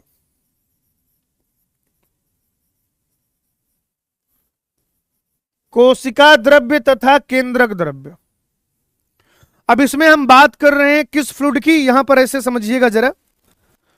जैसे मान लो बेटा ये क्या है, एक पूरी कोशिका है, कोशिका झिल्ली भी इसमें लगी हुई है, तो यहां पे ये बहुत सारा ऐसे फ्लूइड भरा हुआ है, और फिर इसके अंदर ये केंद्रक है, और भी सेल ऑर्गेनल हो सकते हैं, यहां पे ऐसे अपन बना लेंगे अभी।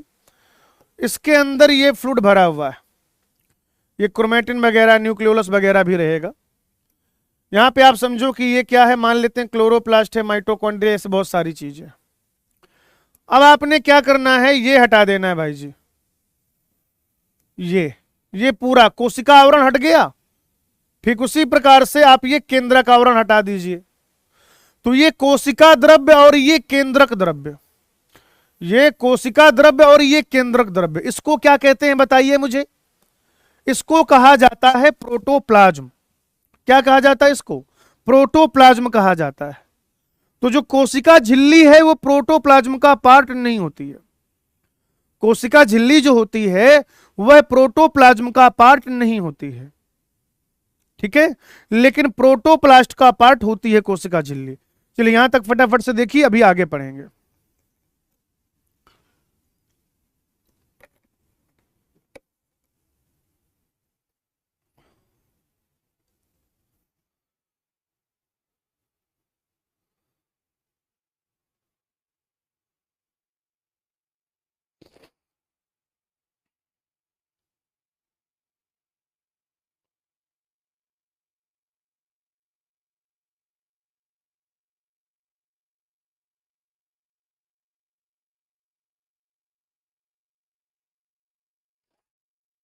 ठीक है भाई, यहां तक हो गया। चलो आगे आ जाओ। यानी कि अगर आप एक कोशिका की बात करें, अगर आप एक कोशिका, अगर आप एक सेल की बात करें, तो उसमें देखिए क्या क्या हो सकता है।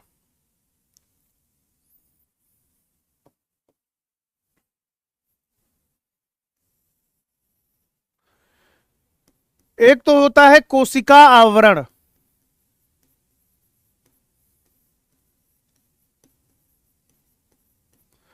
कोशिका आवरण।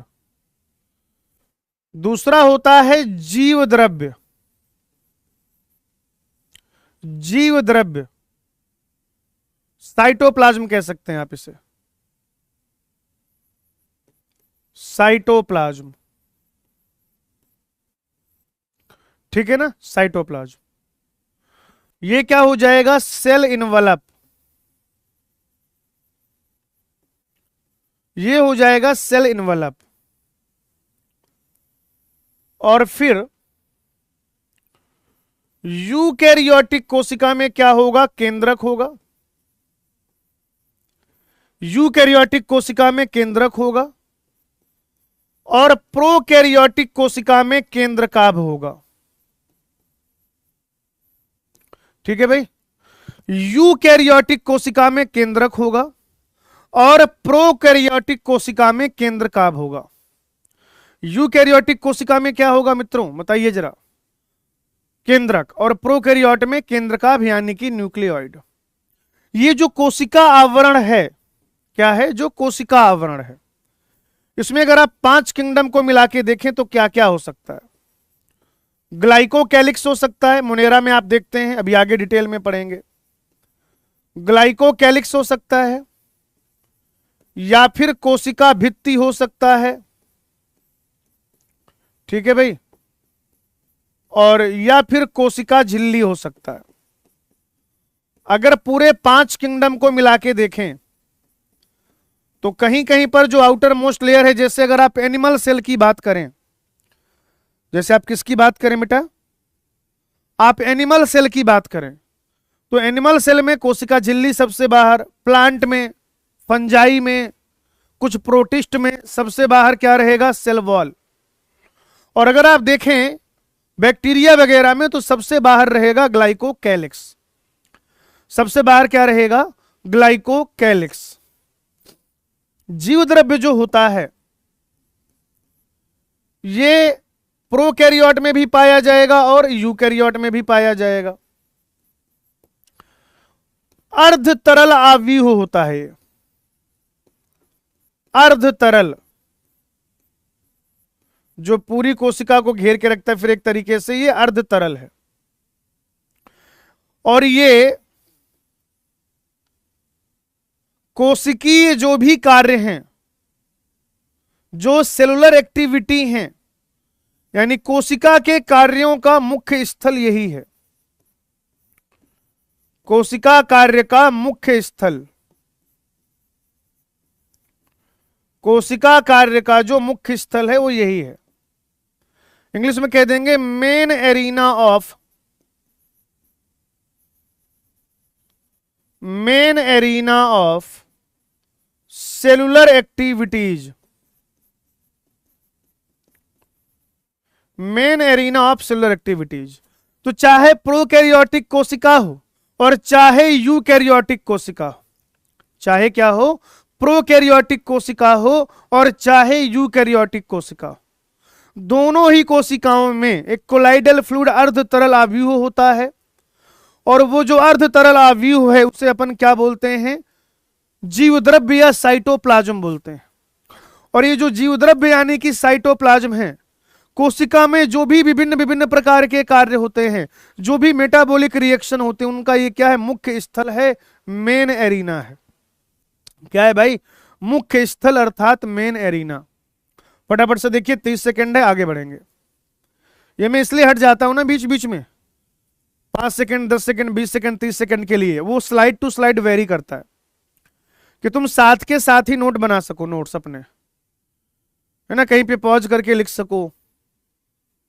नहीं तो फिर बार बार अगर मैं हमेशा स्क्रीन के सामने ही रहूंगा तो तुम्हें वीडियो मोड से फिर बार बार नोट्स के मोड में आना पड़ेगा, है ना। कोशिश करें जब लेक्चर को देख रहे हो तभी नोट्स बना लें, मतलब मैं तो यही बोलता हूं बच्चों को।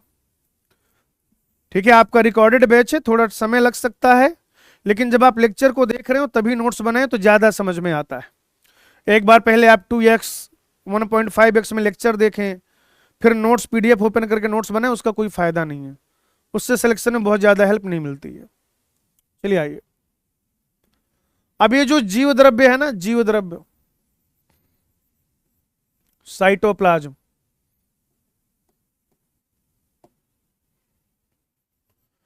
ये जो जीव द्रव्य है, ये जो साइटोप्लाज्म है, इसमें कुछ तरल भाग होता है और कुछ ठोस भाग होता है। तरल वाला जो भाग है उसको कहते हैं साइटोसॉल। क्या कहते हैं? साइटोसॉल। और ठोस वाले भाग में आ जाएंगे कोशिकांग।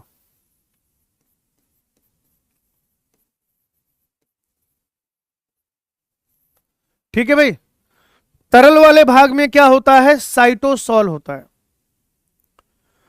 तरल वाले भाग में क्या होता है? साइटोसॉल होता है।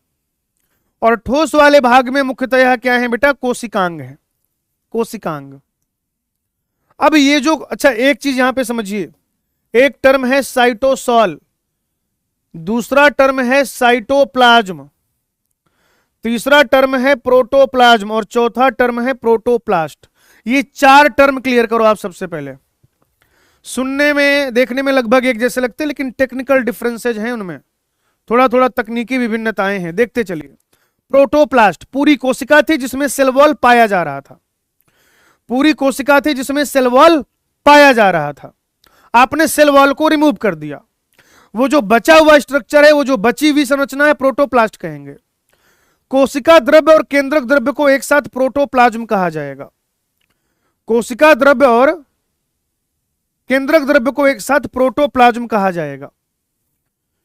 जीव द्रव्य यानी कि साइटोप्लाज्म, एक चीज याद रखिएगा आप,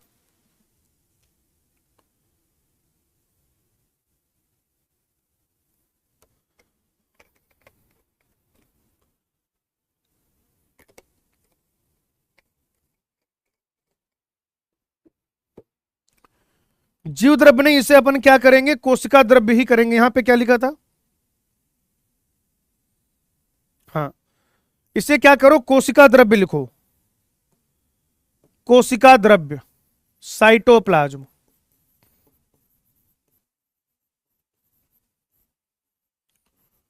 कोशिका द्रव्य अर्थात साइटोप्लाज्म, इंग्लिश में तो कोई दिक्कत थी नहीं। कोशिका द्रव्य, प्रोकैरियोट यूकैरियोट में जहां पे मेनली सेलुलर एक्टिविटीज हो रही हैं, मेटाबॉलिक रिएक्शन हो रही, वो क्या है? कोशिका द्रव्य है। और ये कोशिका द्रव्य का जो तरल वाला भाग है, ये कोशिका द्रव्य का जो तरल वाला भाग है उसे साइटोसॉल कहेंगे। कोशिका द्रव्य के तरल वाले भाग को, लिक्विड फेज को साइटोसॉल कहा जाएगा। अब भाई जी यहां पर जब आप देखेंगे तो कुछ कोशिकांग होते हैं झिल्ली रहित, झिल्ली रहित। और झिल्ली रहित कोशिकांग का क्या मतलब है? जिसमें प्लाज्मा मेम्ब्रेन या झिल्ली के ऊपर क्या है? वो मेम्ब्रेन एब्सेंट रहे। तो अगर मेम्ब्रेन एब्सेंट है तो क्या कहेंगे? झिल्ली रहित कोशिकांग। और अगर झिल्ली प्रेजेंट है उसके ऊपर तो कह दिया जाएगा झिल्ली आबद्ध कोशिकांग। एक क्या है बच्चों? एक है झिल्ली रहित कोशिकांग जिनमें मेम्ब्रेन होती है एब्सेंट, और दूसरे होते हैं झिल्ली आबद्ध कोशिकांग जिसमें मेम्ब्रेन होती है प्रेजेंट।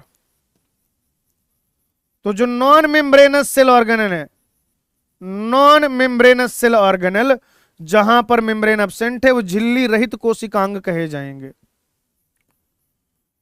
और ये जो झिल्ली आबद्ध कोशिकांग है, ये जो झिल्ली आबद्ध कोशिकांग है, ये झिल्ली आबद्ध कोशिकांग यहां पे क्या होता है, झिल्ली यानी कि मेम्ब्रेन प्रेजेंट रहती है। अब अगर आप झिल्ली रहित कोशिकांग की बात करें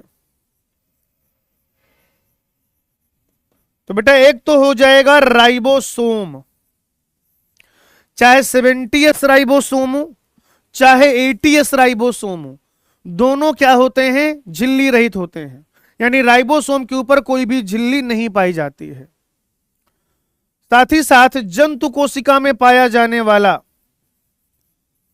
तारक काय, या आप कह सकते हैं तारक केंद्र, यानी कि सेंट्रियोल और सेंट्रोसोम, ये तारक केंद्र यानी कि सेंट्रियोल, तारक काय यानी कि सेंट्रोसोम, तो दो सेंट्रियोल जो आपस में परपेंडिकुलर होते हैं वो मिला के एक क्या बनाते हैं, तारक काय यानी कि सेंट्रोसोम बनाते हैं। तो वो जो सेंट्रियोल है, वो जो सेंट्रोसोम है, वो कैसे होते हैं मित्रों, मुझे बता दीजिए। वो झिल्ली रहित होते हैं, उनके ऊपर कोई भी झिल्ली का आवरण या मेम्ब्रेनस कवरिंग नहीं पाई जाती है। साथ ही साथ केंद्रक के अंदर जो केंद्रिका होती है, न्यूक्लियस के अंदर जो न्यूक्लियोलस है, वो भी कैसा होता है, झिल्ली रहित होता है। जब केंद्रक की डिटेल पढ़ेंगे तो मैं आपको समझाऊंगा। अब झिल्ली आबद्ध में भी क्या है भाई, दो चीजें हैं। एक है एकल झिल्ली आबद्ध, क्या बेटा, एकल झिल्ली आबद्ध। और एकल झिल्ली आबद्ध का क्या मतलब है कि वहां पर एक मेम्ब्रेन प्रेजेंट रहेगी। ऐसे सेल ऑर्गेनल जिनमें क्या है, वो एक मेम्ब्रेन से घिरे हुए होते हैं। और कुछ होते हैं दोहरी झिल्ली आबद्ध, दो झिल्लियां पाई जाती हैं, उनका जो आवरण है वो दो मेम्ब्रेन का बना होता है।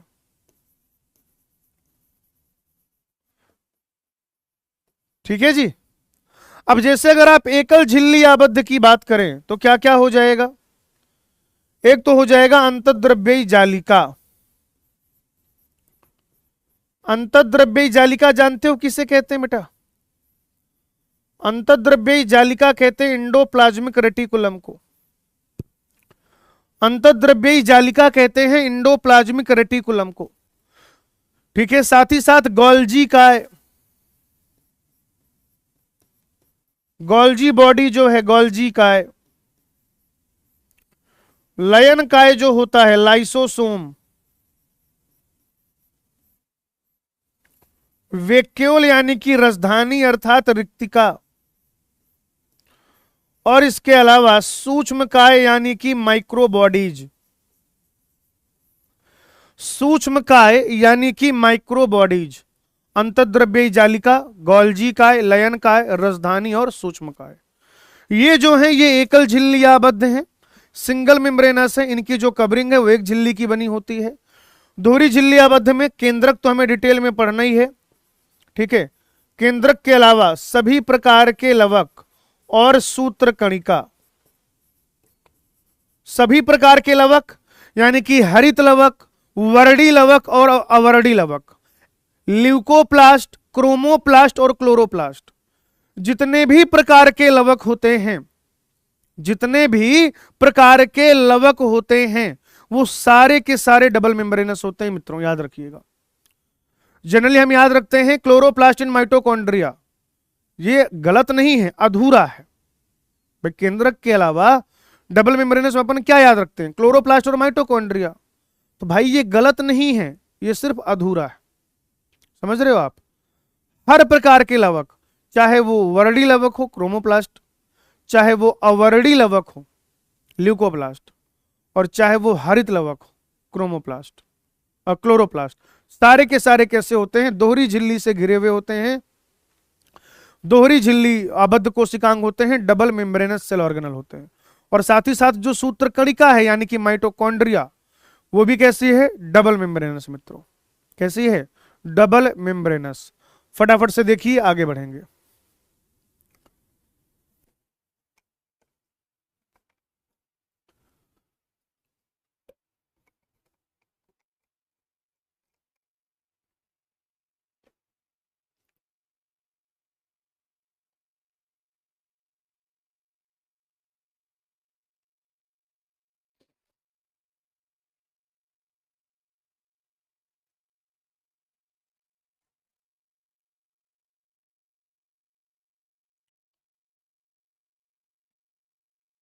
ठीक है भाई, यहां तक लिख लिया सबने मित्रों? यहां तक क्लियर है ना सबको? एक बार फटाफट से यहां तक देख लेते हैं, फिर आगे पढ़ेंगे। यहां से शुरू किया था, कोशिका मूलभूत इकाई है, संरचनात्मक क्रियात्मक इकाई है, एक कोशिकीय जीव पाए जाते हैं, बहुकोशिकीय जीव पाए जाते हैं। सबसे पहली कोशिका रॉबर्ट हुक ने देखी, लेकिन वो मरी सेल थी, एनसीईआरटी ने तो इनकी बात भी नहीं करी। जो सबसे पहली जीवित कोशिका देखी गई वो एंटोन वॉन लीवनहॉक ने देखी, ठीक है ना। और बाद में रॉबर्ट ब्राउन ने केंद्रक की खोज करी। फिर हमने स्लाइडन का कंट्रीब्यूशन देखा, स्वान का कंट्रीब्यूशन देखा, रुडोल्फ विर्चो का कंट्रीब्यूशन देखा।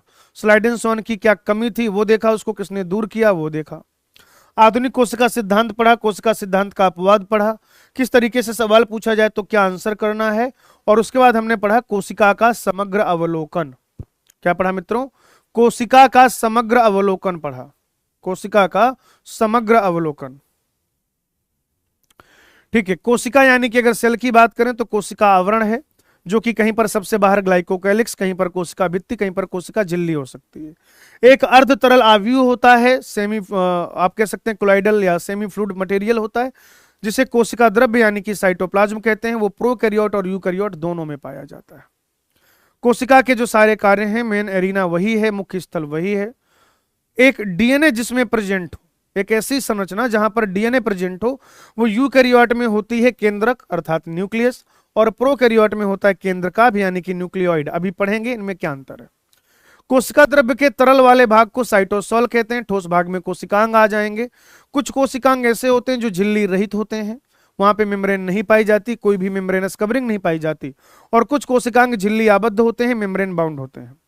जो झिल्ली आबद्ध कोशिकांग होते हैं, जो मेम्ब्रेन बाउंड सेल ऑर्गेनल होते हैं, इन मेम्ब्रेन बाउंड सेल ऑर्गेनल में ध्यान से सुनिएगा मित्रों, इन मेम्ब्रेन बाउंड सेल ऑर्गेनल्स में कुछ ऐसे भी सेल ऑर्गेनल हैं जो एकल झिल्ली आबद्ध हैं, सिंगल मेम्ब्रेन से बाउंड है, घिरे हुए हैं, जैसे कि endoplasm reticulum, Golgi body, lysosome, vacuole और माइक्रोबॉडीज।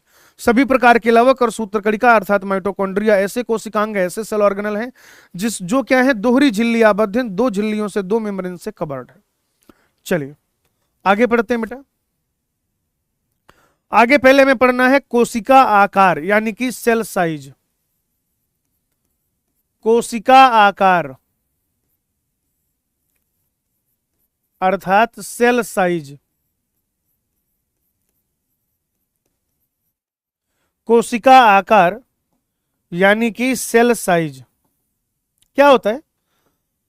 अगर आप देखेंगे तो आपको पता चलेगा कि जो विभिन्न विभिन्न प्रकार की कोशिकाएं हैं, जो क्या है बेटा, जो विभिन्न विभिन्न प्रकार की कोशिकाएं हैं, उनका जो साइज है, उनका जो आकार है वो भिन्न भिन्न है।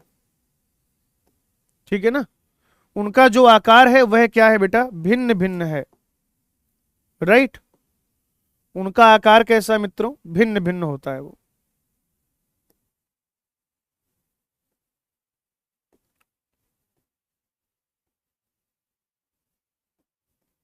ठीक है ना।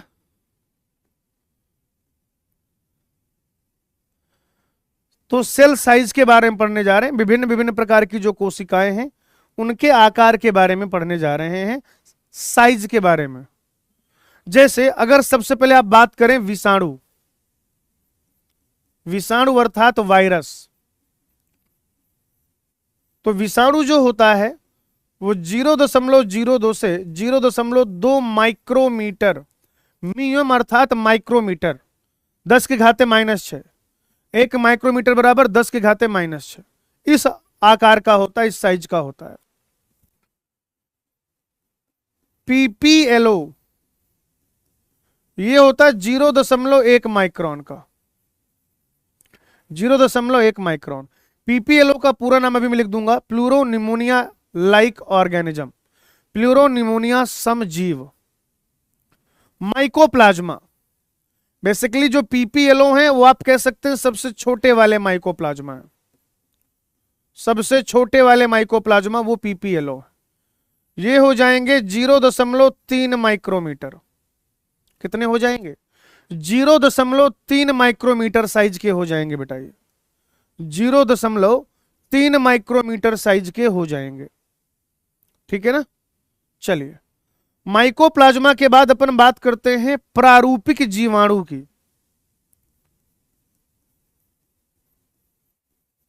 प्रारूपिक जीवाणु,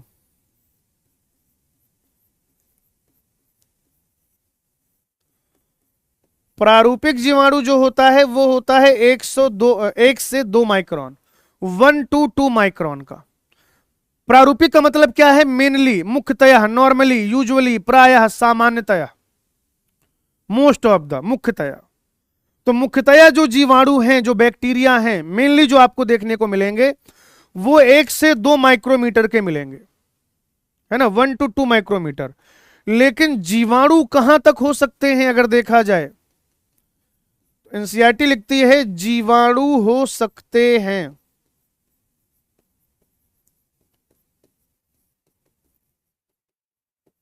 3 से 5 माइक्रोमीटर। यानी मुख्यतया जो जीवाणु हैं वो 1 से 2 माइक्रोन के होते हैं, 1 to 2 माइक्रोमीटर के होते हैं। लेकिन कुछ कुछ ऐसे भी जीवाणु हो सकते हैं, कुछ कुछ ऐसे भी बैक्टीरिया हो सकते हैं जो 3 से 5 माइक्रोमीटर के हो। क्या हो बेटा? 3 से 5 माइक्रोमीटर के। फिर अपने को बात करना है आरबीसी के व्यास की। जो लाल रुधिर कोशिका है या जो लाल रुधिर कणिका है, अगर आप उसके व्यास की बात करें अर्थात डायामीटर की बात करें तो वो हो जाएगा 7.0 माइक्रोन। यानी आरबीसी का जो डायमीटर होता है, आरबीसी का जो व्यास होता है वो 7 माइक्रोन होता है। और फिर हम लोग बात करेंगे प्रारूपिक यूकैरियोटिक कोशिका की। ये सब रटने वाला गेम है भाई, क्योंकि ये डेटा है। तो एक जो टिपिकल यूकैरियोटिक सेल है, यानी मुख्यतः जो यूकैरियोटिक कोशिकाएं देखी जाती हैं वो 10 से 20 माइक्रोन की होती हैं। यानी अगर जो प्रारूपिक जीवाणु, ध्यान से समझिएगा, प्रारूपिक जीवाणु को अपन क्या मान सकते हैं? अरे बोलो भाई, प्रारूपिक जीवाणु को हम कह सकते हैं कि एक टिपिकल प्रोकैरियोटिक कोशिका है ना, टिपिकल मुख्यतया पाई जाने वाली प्रोकैरियोटिक कोशिका, वो है 1 से 2 माइक्रोन की। उसका 10 गुना कर दो, 10 गुना, उसको 10 से मल्टीप्लाई कर दो। तो जो टिपिकल यूकैरियोटिक कोशिका है, जो एक प्रारूपिक यूकैरियोटिक कोशिका है, वो 1 से 2 की जगह क्या हो जाएगा? 10 गुना, यानी 10 से 20 माइक्रोन, 10 से 20 माइक्रोन। यहां पर अगर आप बात करें सिंगल आइसोलेटेड सेल, सबसे बड़ी कोशिका, सबसे बड़ी कोशिका कह दिया जाता है मित्रों किसको? शुतुरमुर्ग का जो अंडा होता है, ऑस्ट्रिच एग, शुतुरमुर्ग का अंडा, ऑस्ट्रिच एग, उसको हम एक लार्जेस्ट आइसोलेटेड सेल मानते हैं। एक अकेली कोशिका जो एक सबसे बड़ी कोशिका है, तो शुतुरमुर्ग का अंडा मानते हैं। अगर कुछ सबसे लंबी कोशिकाओं की बात की जाए तो सबसे लंबी कोशिका हम मानते हैं किसको? न्यूरॉन को, या आप कह सकते हैं तंत्रिका कोशिका को। तंत्रिका कोशिका जो है, तंत्रिका कोशिका, तंत्रिका कोशिका, सबसे लंबी कोशिका जो है वो तंत्रिका कोशिका है। सबसे बड़ी कोशिका जो है शुतुरमुर्ग का अंडा है। सबसे छोटी जो जीवित कोशिका, उसे माइकोप्लाज्मा कह दिया जाएगा। सबसे छोटी जीवित कोशिका, स्मॉलेस्ट लिविंग सेल, क्या हो जाएगा मित्रों? माइकोप्लाज्मा। Mycoplasma, mycoplasma. ये जो माइकोप्लाज्मा है ना, ये क्या है? Large, smallest living cell. अब आप कहोगे सर वायरस, वायरस का साइज तो इससे छोटा है। बेटा वायरस ना तो पूरी तरीके से लिविंग है और ना ही पूरी तरीके से नॉन लिविंग है, तो उसकी बात नहीं करेंगे। तो आपने कहा अच्छा ठीक है सर, कोई बात नहीं। आप ये बताओ कि जो पीपीएलओ है ये भी तो 0.1 माइक्रोन का है। बेटा आप ऐसे समझिए कि जो स्मॉलेस्ट माइकोप्लाज्मा है वही पीपीएलओ, मैं कह तो रहा हूं। पीपीएलओ किसके अंदर आते हैं? एमएलओ के अंदर आते हैं। वो बहुत भारी ज्ञान, उसको आपकी आवश्यकता, आपको उसकी आवश्यकता नहीं है। मॉलिक्यूल्स लाइक ऑर्गेनिज्म, एमएलओ, उसी में से एक होता है पीपीएलओ। ठीक है, अगर कभी ऐसा हो जाए, ध्यान से समझिएगा, कि लिखा हो कि सबसे छोटी जीवित कोशिका, उसमें पीपीएलओ भी ऑप्शन में हो और माइकोप्लाज्मा भी ऑप्शन में हो, तब तो ऑब्वियस सी बात है ना कि पीपीएलओ टिक कर देंगे, क्योंकि हमें साइज पता है उसका। लेकिन इन जनरल जब आप देखेंगे, जब आपसे पूछा जाएगा कि सबसे छोटी कोशिका कौन सी है, तो उसमें पीपीएल ऑप्शन में नहीं होता है। आपको बिल्कुल भी घबराना नहीं है, आपको बिल्कुल भी घबराना नहीं है बेटा। अगर कभी किसी स्टेटमेंट में, किसी कथन में लिख के आ जाए कि सबसे छोटी जीवित कोशिका माइकोप्लाज्मा होती है, बिल्कुल एकदम सही बात है, एकदम सही बात है। पढ़ने के साथ साथ मैं ये भी बताऊंगा कि कंफ्यूजन कहां आता है, आपको एग्जाम में सवाल को अटेम्प्ट कैसे करना है, वो बहुत जरूरी होता है, वो बहुत जरूरी होता है दोस्त। तो ये चीज आपने पढ़ ली यहां पर। अब मैं आपको यहीं पर बता देता हूं कि जो पीपीएलओ है उसका पूरा नाम क्या होता है।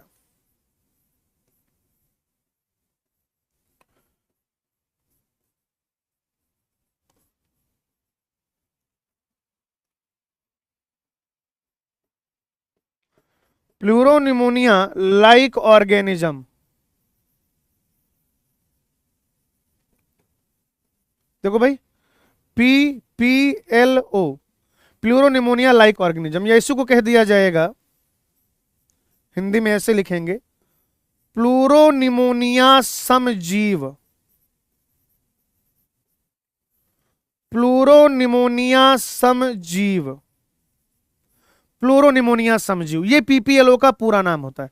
तो आप देखिए, हमने मुख्यतः जो एनसीईआरटी में अपने को दिया गया है, virus, PPLO, mycoplasma, typical bacteria, bacteria का साइज कितना हो सकता है, आरबीसी डायमीटर, एक टिपिकल यूकैरियोटिक कोशिका, सबसे लंबी कोशिका, सबसे बड़ी कोशिका, सबसे छोटी कोशिका, उन सबके बारे में यहां पर लिख लिया है। साथ ही साथ हमने पीपीएलओ का जो पूरा नाम है, प्लूरोनिमोनिया लाइक ऑर्गेनिज्म, हमने वो भी पढ़ लिया है। अब हमें कुछ कोशिका के रूप यानी कि आकार के बारे में पढ़ना है, ठीक है ना। कुछ कोशिकाओं के क्या करना है, रूप अर्थात आकार के बारे में पढ़ना है, ठीक है, रूप अर्थात आकार। तो यहां पर अपन पढ़ने जा रहे हैं कोशिका आकृति, कोशिका आकृति या रूप अर्थात सेल शेप, अर्थात सेल शेप।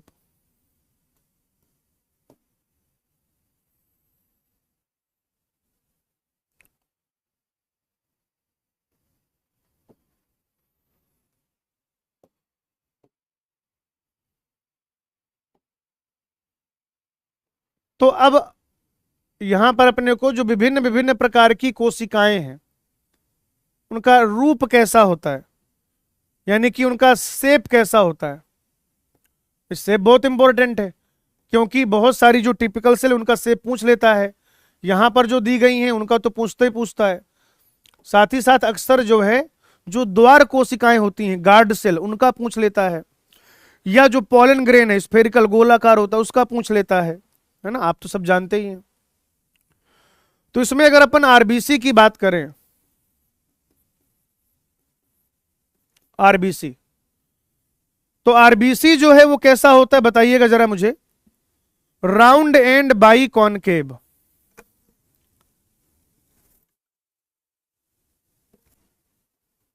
आरबीसी कैसा होता है, राउंड तथा बाई कॉनकेव, ऐसे याद कर सकते हैं। आरबीसी खुद कहता है कि मैं एक राउंड और बाई कॉनकेव सेल हूं। आरबीसी क्या कहता है, मैं एक राउंड और बाई कॉनकेव सेल हूं। हिंदी में क्या कहेंगे, गोल तथा द्विअवतल, गोल तथा द्विअवतल कह देंगे मित्रों।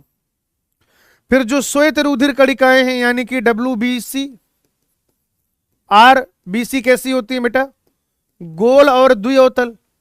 जबकि जो डब्ल्यूबीसी हैं वो कैसी होती हैं, अमीबॉइड, चूंकि वो अमीबॉइड मूवमेंट शो करती हैं, है ना। तो जैसे अमीबा कोई भी रूप धर लेता है, उसी तरीके से कुछ इनका रहता है, तो कह दिया जाता है अमीबॉइड अर्थात अमीबीकृत, अमीबॉइड अर्थात अमीबीकृत। फिर अगर आप बात करते हैं स्तंभाकार उपकला कोशिका की, ठीक है ना, कॉलमनर एपिथेलियम सेल, स्तंभाकार उपकला कोशिका, तो ये जो स्तंभाकार उपकला कोशिका होती है, ये कोशिकाएं लंबी और सकरी होती हैं।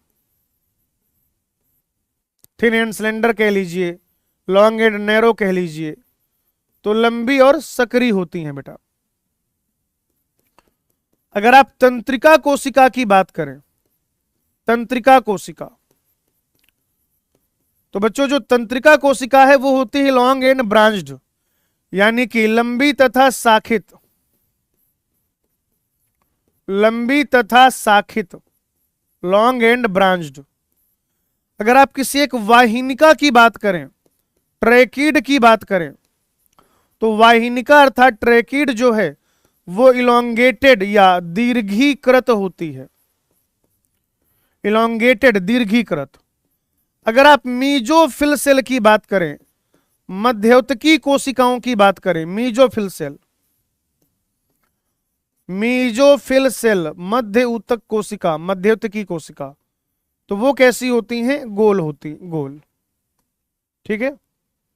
जनरली यह देखा जाता है कि जो कोशिकाओं का भिन्न भिन्न रूप है, जनरली बेटा यह देखा जाता है कि कोशिकाओं का जो भिन्न भिन्न रूप है, कोशिकाओं का भिन्न भिन्न रूप, वह उनके कार्य के आधार पर है, कार्य के आधार पर। एनसीईआरटी लिखती है, ये इंपॉर्टेंट लाइन स्टेटमेंट बन के आ सकता है क्या, कि कोशिकाओं का ये जो भिन्न भिन्न रूप है ये उनके कार्य के आधार पर है। जैसे एक बहुत आसान सा उदाहरण मैं हमेशा पूछता हूं बच्चों से कि भाई मान लीजिए आपके पास एक रुमाल है, हैंकी है आपके पास एक, और एक क्या है बेटा, आपके पास जो है रजाई है, ब्लैंकेट, कंबल है। दो काम है। एक बार आपको चाय छानना है, आपने चाय बनाई, आपको चाय छानना है, तो चाय छानने के लिए आप किसका इस्तेमाल करेंगे? रजाई, उस ब्लैंकेट का इस्तेमाल करेंगे, कंबल का इस्तेमाल करेंगे, या जो पतला सा रुमाल है, सूती कपड़ा कोई हो सकता है, उसका इस्तेमाल करेंगे। अब दो चार मूर्ख प्रजाति के लोगों के सर छन्ना होता है, अबे छन्ना है ही नहीं भाई, छन्ना नहीं, टूट गया छन्ना। अब बता, मैंने क्या कहा? दो हैं आपके पास, एक रुमाल है, एक रजाई है। चाय छानने के लिए किसका इस्तेमाल करोगे बताओ? तो चाय छानने के लिए एक सूती कपड़ा, रुमाल का इस्तेमाल करोगे। यानी कि जब चीजों को सिक्रीट कराना होता है, रिलीज कराना होता है, तो वो कोशिकाएं थोड़ा पतली होनी चाहिए। अच्छा, अब मान लो कहीं पे पानी भर गया है, तो पानी को सोखने के लिए किसका इस्तेमाल किया जाएगा? पानी को सोखने के लिए किसका इस्तेमाल किया जाएगा? रुमाल का या रजाई का? तो आप कहेंगे रजाई का। यानी जहां पर आपको कहीं ना कहीं एब्जॉर्ब कराना होता है, तो क्या है, थोड़ा सा कोशिका का जो साइज है वो कैसा होना चाहिए? बड़ा होना चाहिए। इससे थोड़ा सा बड़ा बड़ा सा रहेगा तो ज्यादा चीजों को एब्जॉर्ब कर पाएगा। तो कोशिकाओं के जो विभिन्न विभिन्न रूप होते हैं वो उनके कार्य के आधार पर होते हैं, और बहुत सारी अलग अलग प्रकार की जो कोशिकाएं पाई जाती हैं, आपने क्या किया, उनके रूप के बारे में यहां पर बातें कर ली। ठीक है जी, चलिए पहला दिन है तो मैं आज आपको कोई होमवर्क भी नहीं दे रहा। आप चाहें तो ये अनसॉल्व पेपर जो है ले सकते हैं 12 सालों का, आप हमारे ATS ज्वाइन कर सकते हैं। ऐसे बहुत सारे फायदे हैं उसके जो आपको निकट भविष्य में मिलेंगे। पहला लेक्चर था बेटा, यहीं तक रखेंगे। कल के लेक्चर से थोड़ा सा 10 मिनट और एक्स्ट्रा पढ़ने की कोशिश करेंगे। बाकी हंसते रहिए, मुस्कुराते रहिए, पढ़ते रहिए, लिखते रहिए, लेक्चर रिवाइज करते रहिए, DPP सॉल्व करते रहिए। आपका ध्यान अपने लक्ष्य पर बनाए रखिए, और हमेशा ध्यान रखिए जब तक फोड़ेंगे नहीं तब तक छोड़ेंगे नहीं। आज की कथा यहीं तक, आगे I will take it on next class. Thank you, धन्यवाद।